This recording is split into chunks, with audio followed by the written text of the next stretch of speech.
God intentionally weakened Gideon's army. Don't miss this point.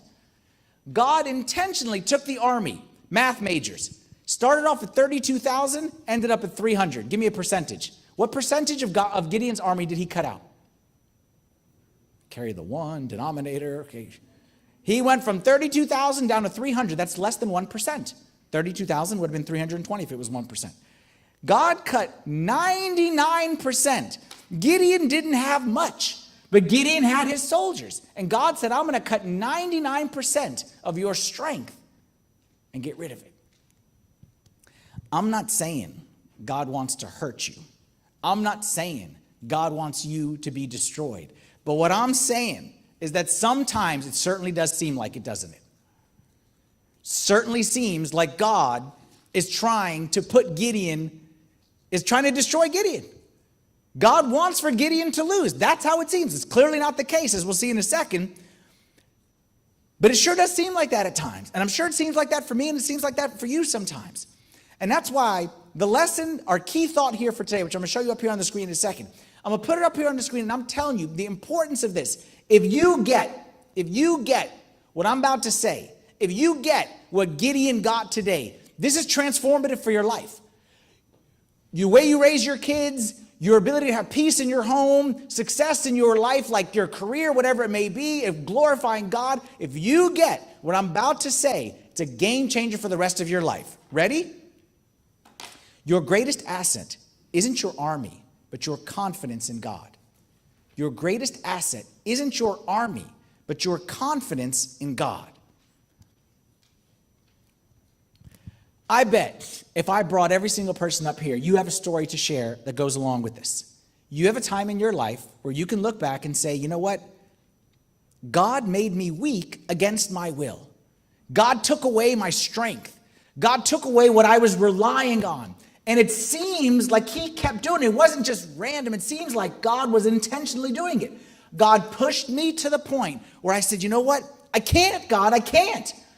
Maybe it was something at home. Maybe your spouse let you down and your spouse wasn't there for you when you really needed them. You said, God, I can't. And you thought to yourself, I just can't. I can't go on.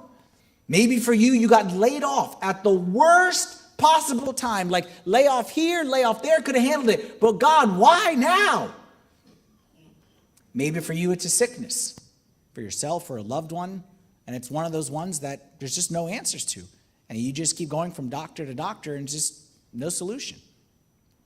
We've all been there where we feel like, God, you cut my legs out underneath me. You took away the very thing that I needed most right now.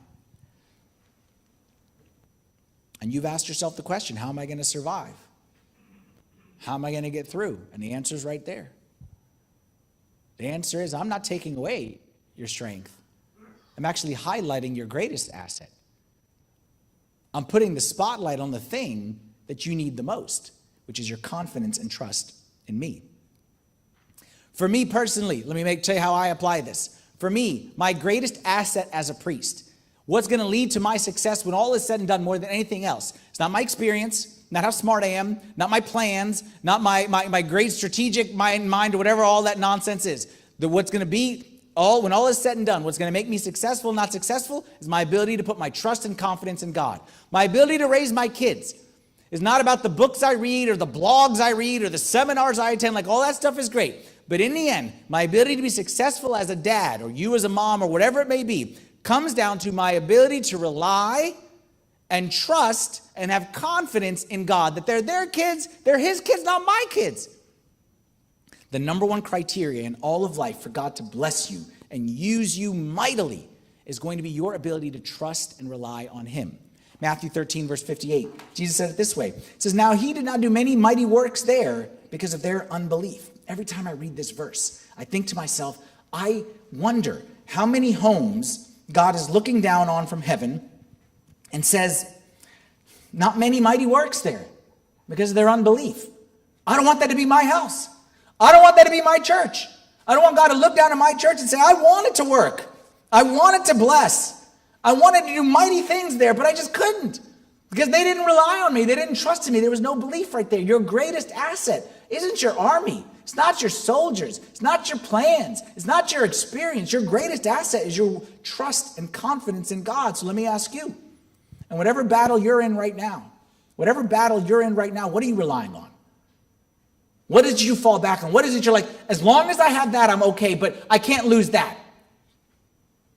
I'm telling you, God will oftentimes take that very thing away, not to hurt us, but to help us. He'll take away the little toy gun, the little water pistol that we're holding on to, says, this is what I need to win the battle, and say, I got to take those things away. So you realize that I got a bazooka for you. I got a rocket launcher over here. I got tanks and stuff over here.